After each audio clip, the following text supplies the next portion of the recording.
Education, self defence, excellence.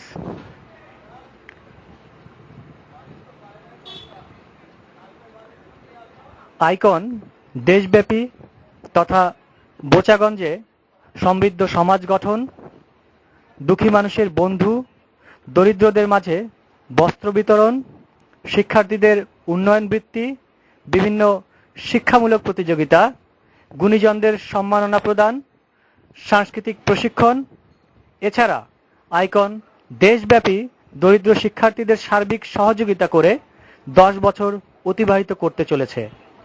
এ লক্ষ্যে 8 October 10 বছর অতিবাহিত উপলক্ষে এবং 11 বছর পদার্পণ উপলক্ষে আইকন কর্তৃপক্ষ বেলা 3টা থেকে রাত 11টা পর্যন্ত সেতাবগঞ্জ পাইলট মডেল উচ্চ বিদ্যালয়ে শিক্ষাসহ নানা বিনোদনমূলক অনুষ্ঠানের আয়োজন করেছে।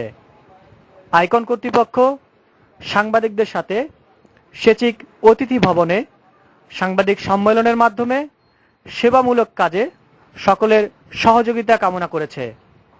সাংবাদিক শামীম হোসেন, কেন্দ্রীয় সভাপতি, বাংলাদেশ মফস্বল সাংবাদিক সমিতি। থ্যাঙ্কস। আমি তো হাই